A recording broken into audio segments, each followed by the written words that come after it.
Kisah ini dimulai dari seorang lelaki sederhana bernama Rudy.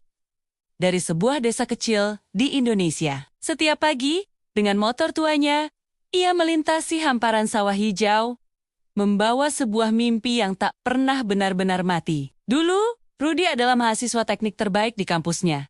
Namun, kemiskinan memaksanya berhenti. Ayahnya meninggal, ibunya sakit-sakitan, dan hidup memaksanya menundukkan kepala. Kini, Rudy bekerja sebagai teknisi kasar di sebuah hanggar penerbangan milik perusahaan Jepang di Indonesia. Di sana, ia hanyalah seorang pembantu mekanik, tak pernah dianggap. Setiap ide yang keluar dari mulutnya selalu ditertawakan. Atasannya sering berkata dingin, "Sudah, kamu fokus bersih-bersih saja." Tapi, di balik semua itu, ada sesuatu yang tidak mereka ketahui. Setiap malam, di gubuknya yang sederhana, Rudy menghabiskan waktu main koret-koret sketsa mesin jet.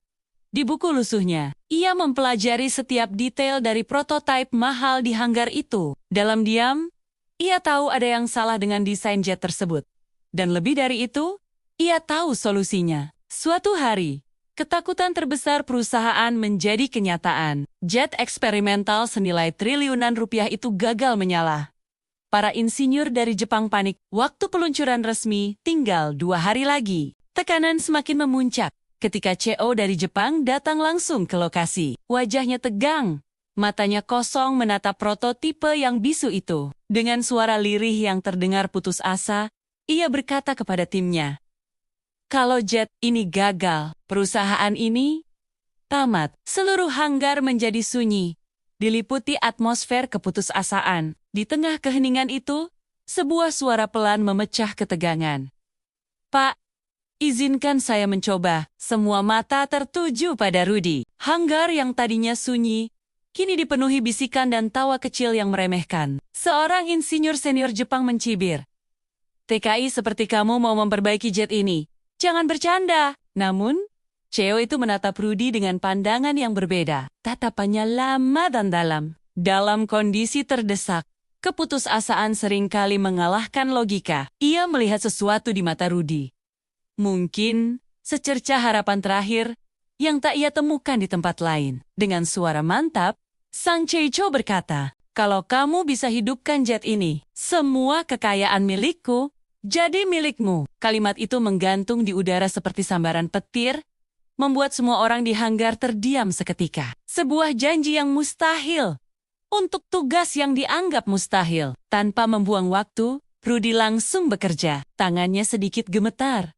Bukan karena takut, tapi karena beban harapan dan keraguan yang tertumpu di pundaknya. Keringat membasahi keningnya, menetes di atas panel mesin yang dingin. Semua mata kini mengawasinya bukan dengan harapan, tapi dengan keraguan yang menusuk. Ia membuka panel mesin, yang bahkan para insinyur senior pun ragu untuk menyentuhnya. Dengan keyakinan penuh, ia mengubah sudut aliran bahan bakar. Ia menyesuaikan ulang sistem pendingin dengan cara yang tak pernah diajarkan di buku manual manapun. Ini bukan teori. Ini adalah hasil dari logika, intuisi, dan ribuan jam pengamatan sunyi. "Ini gila. Apa yang dia lakukan?" bisik seseorang di kerumunan. Mereka melihat Rudy bekerja dengan metode yang tampak asing dan sembrono. Setelah beberapa jam, Rudy mundur selangkah. Ia memberi isyarat. Mesin dinyalakan. Dan, gagal, lampu indikator merah menyala terang, seolah mengejek usahanya. Suara dengungan mesin langsung mati. CO itu perlahan menutup matanya. Tak sanggup melihat kegagalan lagi. Rudy sendiri terjatuh, duduk lemas di lantai hanggar yang dingin. Dunia seakan runtuh di sekelilingnya. Dalam keheningan itu, ia teringat wajah ibunya di desa. Ia teringat kote-kota terakhir ayahnya. "Ilmu itu cahaya, nak. Jangan biarkan cahayamu padam." Kalimat itu membangkitkan kembali semangatnya yang nyaris padam. Dengan tatapan yang kembali menyala, ia berdiri. "Sekali lagi," ucap Rudy, pelan, tapi tegas. Ia kembali ke mesin itu. Kali ini, ia hanya fokus pada satu baut terakhir yang tersembunyi di dalam sistem pembakaran. Sebuah baut kecil yang dianggap tidak penting oleh semua orang. Dengan perasaan yang mantap, ia mengencangkannya sedikit. Sepersekian milimeter. Lalu, dengan napas tertahan, Rudy menekan tombol start.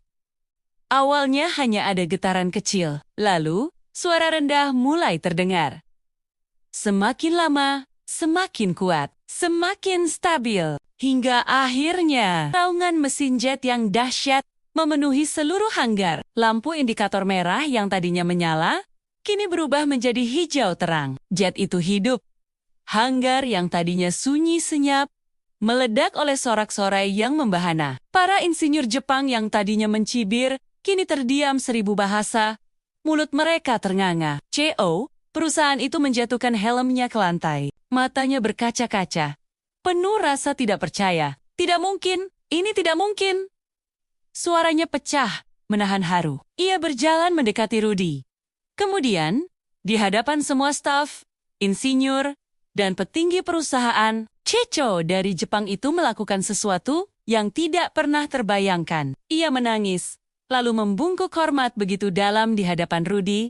Selama hidupku, aku belum pernah melihat keajaiban seperti ini, katanya dengan suara bergetar. Beberapa hari kemudian, jet itu terbang sempurna di langit biru Indonesia, membawa nama baik perusahaan dan sebuah keajaiban yang lahir dari tangan seorang anak desa. Janji pun ditepati. Rudy tidak hanya mendapatkan kekayaan yang dijanjikan, ia diangkat menjadi kepala insinyur dan diberi kebebasan penuh untuk membangun pusat riset dan pengembangan teknologi penerbangan di Indonesia. Namun, Rudy tidak melupakan dari mana ia berasal. Ia pulang ke desanya bukan dengan kesombongan, melainkan dengan kerendahan hati. Di sana, ia membangun sebuah sekolah teknik gratis untuk anak-anak yang bernasib sama sepertinya. Ibunya, yang kini sudah sehat, tersenyum bangga menatap putranya. Dulu mereka meremehkanmu, nak, kata ibunya lembut. Rudy menatap langit, tempat pesawat hasil karyanya terbang. Bukan mereka yang salah, Bu. Dunia hanya belum siap dengan mimpi kita. Dari seorang anak desa yang diremehkan, Rudy telah membalikkan dunia. Kisah Rudy mengajarkan kita satu hal yang sangat penting. Dunia seringkali tidak menilai kita dari kemampuan, melainkan dari siapa kita berasal. Tapi, Rudy membuktikan, bukan status, bukan gelar, dan bukan harta yang menentukan seberapa jauh seseorang bisa melangkah. Yang menentukannya adalah keberanian untuk tidak pernah menyerah, bahkan saat semua orang sudah berhenti percaya padamu. Setiap orang punya potensi luar biasa. Meski sering tersembunyi di balik keterbatasan hidup, jangan pernah meremehkan siapapun. Karena bisa jadi, orang yang hari ini kita pandang rendah adalah orang yang kelak akan mengubah dunia. Dan untuk kamu yang mungkin sedang berada di titik terendah dalam hidupmu, ingatlah, selama kamu masih berusaha, ceritamu belum selesai. Jika kamu terinspirasi oleh kisah ini, jangan lupa subscribe channel ini, karena masih banyak kisah kehidupan penuh makna yang akan kami bagikan untuk menemani perjalanan hidupmu. Tulis di kolom komentar. Kamu menonton dari kota mana? Dan pelajaran apa yang paling kamu rasakan dari cerita ini? Dukunganmu sangat berarti agar kami bisa terus menghadirkan cerita yang menguatkan hati dan membangkitkan harapan. Terima kasih sudah menonton. Sampai jumpa di kisah penuh makna berikutnya.